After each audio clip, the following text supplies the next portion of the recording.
So, keeping with the theme of me recently going to a Frank Turner show, wouldn't you like to all hear my favourite top 20 Frank songs? If you do or you don't, that's up to you. The theme here is he was better before I knew who he was. Which is kind of tragic, but his best songs came out when I was still at primary school. So they weren't really age appropriate, but now as a 27-year-old, they are. And they are a gem to the species. Anyway, starting with number 20. It's from his first album. I imagine over half of these are from his first two albums or the first 3 years in general. Once We Were Anarchists.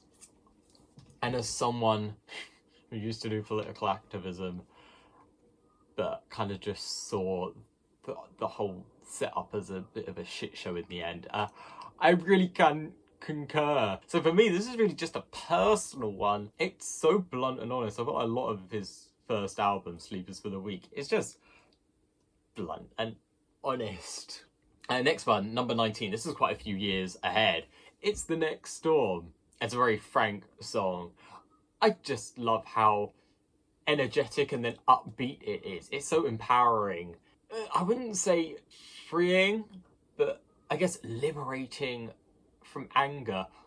But I guess done in such a joyous way. It just perfectly, not just the lyrics, but especially the instrumentation just perfectly embodies feeling a joyous release from anger. Okay, number 18. This had to be on the list. I'm getting the flag out again. It's upside down. No, it's not. Yeah, it's Wessex Boy. This had to be on the list, otherwise I've got to be a loyal West Saxon patriot. Otherwise I've let probably only myself down. Anyway, number 18. The song that makes me think of places near where I'm from. And my heart fills with jelly beans. I do feel like the instrumentation could be... I don't think that is the peak of the song. The peak for me is the lyrics and all the references to places in towns near where I grew up. Mainly Winchester, which is by far, objectively, the best town in Hampshire. For number 17, we go back to positive songs for negative people, but in a very different vein. I calculated this number 17 to be the opening act of Spring, which does, even to me, seem a bit odd. I think it's because it's just such a sweet and upbeat song instrumentally, and within the lyrics it seems like everything's gone wrong, but there's still those little nuggets of hope in there somewhere that will always bud up to the surface. And I feel like Frank got instrumentation so well on that song. It just pairs everything perfectly. Next song on my list, number 16, is also from that album. It's Demons. This one again, it has lyrics which fit its instrumentation. I think that's something Frank got so right on almost all the songs in that album. And it's a very varied album instrumentally.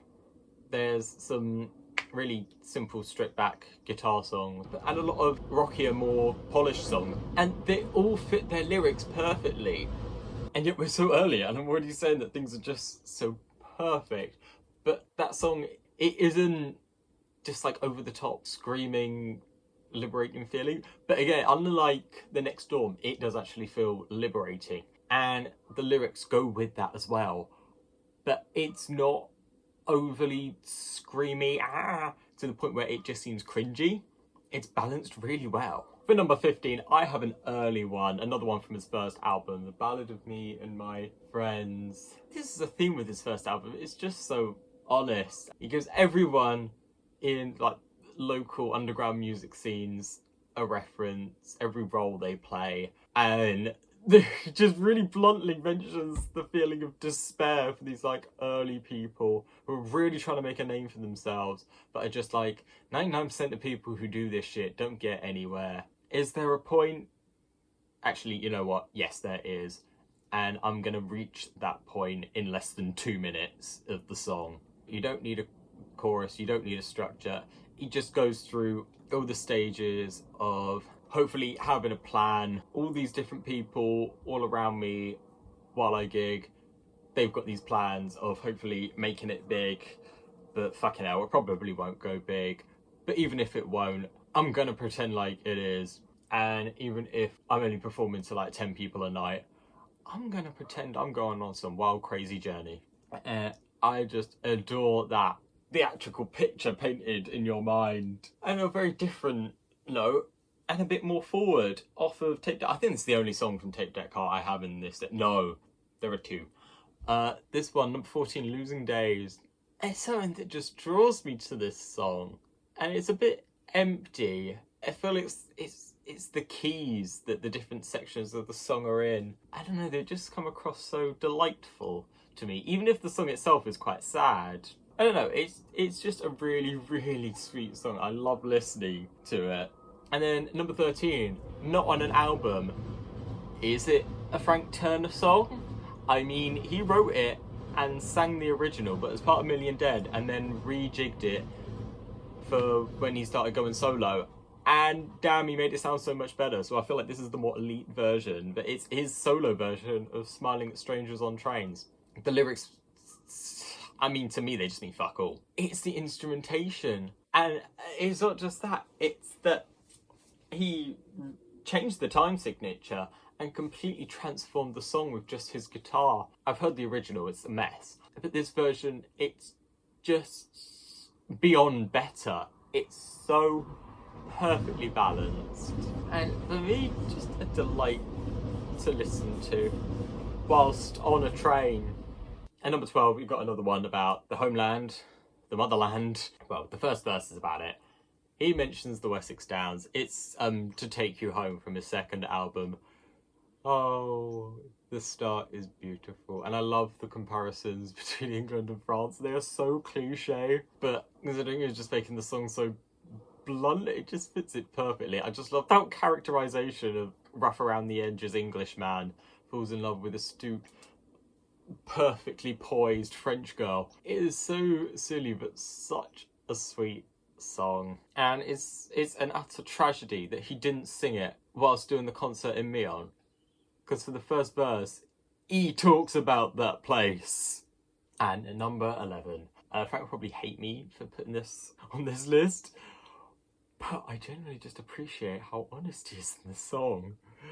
It's from his first album, it's Ladies of London Town. Maybe it's a bit of a crude song nowadays. I still think there's a lot of truth to it. And there's not a lot in the instrumentation, but I still absolutely love the instrumentation. Just listening to the song reminds me of, I mean, I was only 9 in 2007, but I remember what people Frank's age were like, people in their early 20s. It was a real crescendo of like crappy reality TV. So people of that age group you saw everywhere, especially on Friday and Saturday nights on a screen. And it just feels like I'm reliving that time, the way he's describing people. And just being so candid about the desperation of a guy in his mid-20s trying to make some relationship work and trying to figure out the whole maze of dating or whatever it is.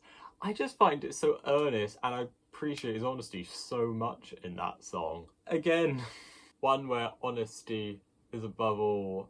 And I mean, I hate this phrase, but yeah, he wears his heart on his sleeve.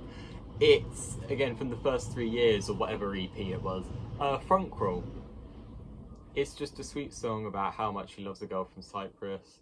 But it's the instrumentation, it's so delightful, it's so wispy, but it's also quite a sad song. I'm not quite sure what else to say, it's just such a sweet song. Number 9, again, his second album, the first song off of his second album. Almost a more polished version of The Battle of Me and My Friends, almost more composed. I mean, it's longer.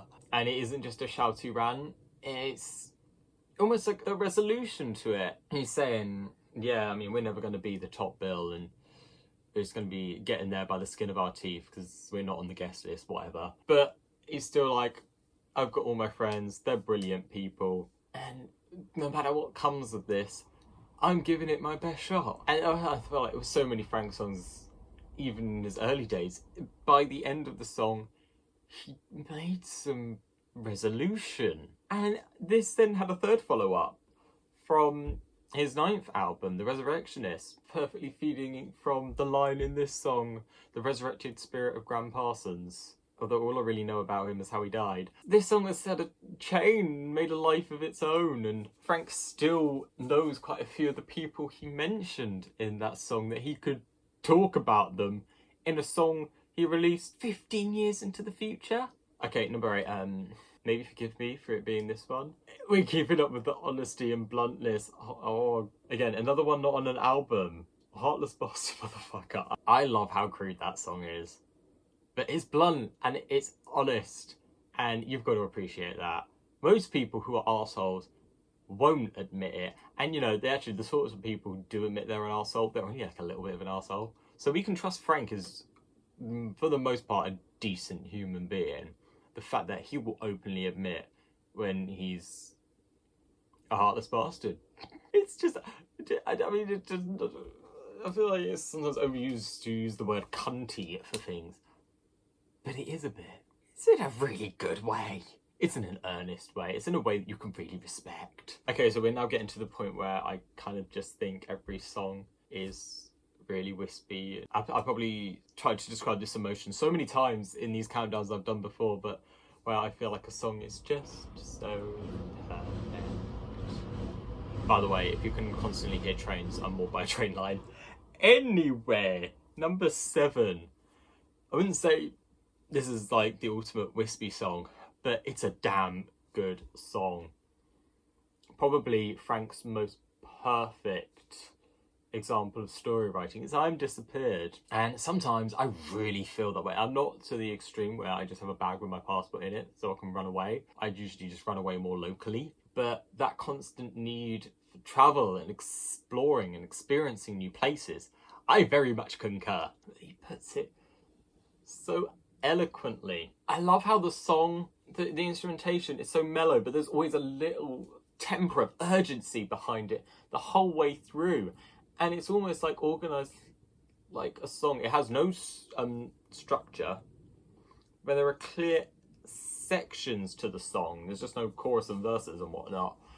But each time, even the instrumentation changes, you can tell the theme that he wants to convey, but there's always the undertone of urgency and dilemma, and it fits the I would say scattiness of the lyrics so perfectly. As someone who loves travelling and can't spend more than 5 seconds in the same place, it feels like it really speaks to me.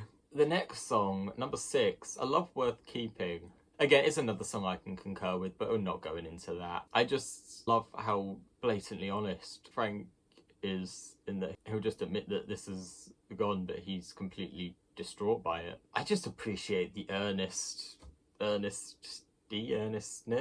There's got to be a noun that goes with that. But how earnest he is. The same with Longing for the Day. I put that as my number 5. It's again off the first 3 years.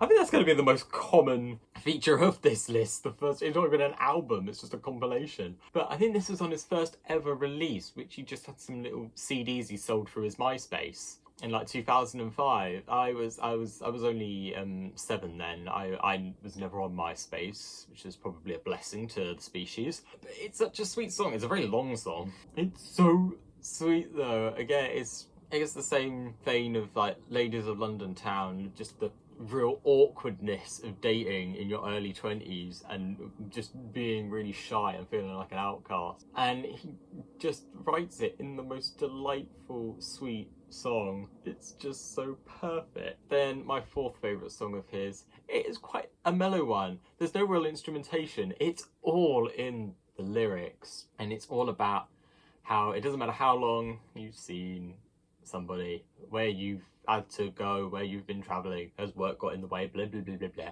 You can't forget your friends, your family, or just the people so close to you, and it may have been months, but you hold them in your heart. I just love how there's no metaphors. The only metaphor is really the song title. With the lyrics, he just says it plainly, and there doesn't need to be any big instrumentation. It just makes me smile. It makes me think of all the brilliant people in my life I've met. Number 3, Oh Brother. I feel like it's a song that speaks for itself. I absolutely adore it. Let's move on to number 2. I don't feel like this is a really cliche one to have. I've tried to avoid, especially for the top 10, to avoid really quintessential songs. I had a few in the 2211. But there's a reason this song is so quintessential and quintessentially Frank. It's photosynthesis. Need I say more? Need I really say more? Again, so bloody blunt. It's something I feel like he's lost in his later music. I feel like nowadays when he's blunt in a song, it's almost cringy, but back then, I feel like he was more poetic with the way that he was blunt, and so it feels more earnest and respectful. Damn, respectful whilst being really blunt and rude. It can be done, Frank's done it.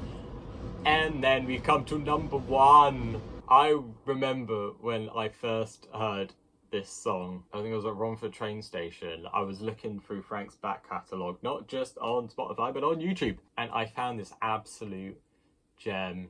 I was like, what is this amazing piece of music that doesn't seem to really be about a lot, but is speaking to my heart so deeply? Turns out it's a little song he wrote whilst squatting at a friend's place in Russia while doing some shows in 2006. It's almost 20 years old, and it is called Vital Signs. The thing is, I'm never going to live how he speaks in the lyrics of that song.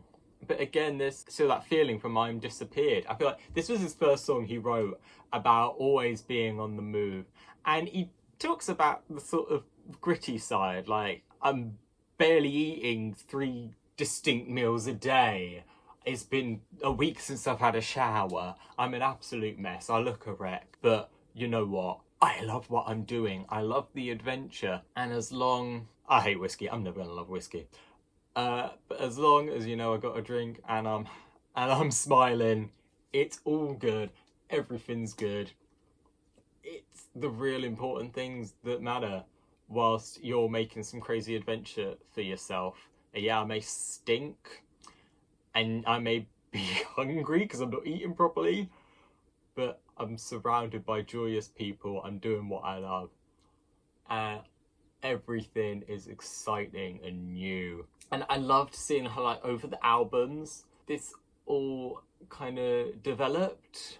I couldn't really say there was a song on Love Iron Song so much about this, but you then had The Road. Oh, I know the song I was thinking of, Sea Legs. I felt like this is the, like, initial song leading up to I'm Disappeared, where he sang about his life on the road. And you had Sea Legs, where he kind of realised that after spending too much time back in London, he was itching to go away. He noticed it in himself. And then when he got to The Road, it was sort of his resignation to, yeah, I'm a traveller now.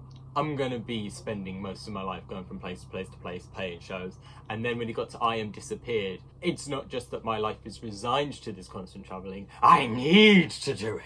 But I just love how this first song, kind of, as he realised that he really enjoyed doing it, it's the perfect song. It's one of my favourite songs in the world.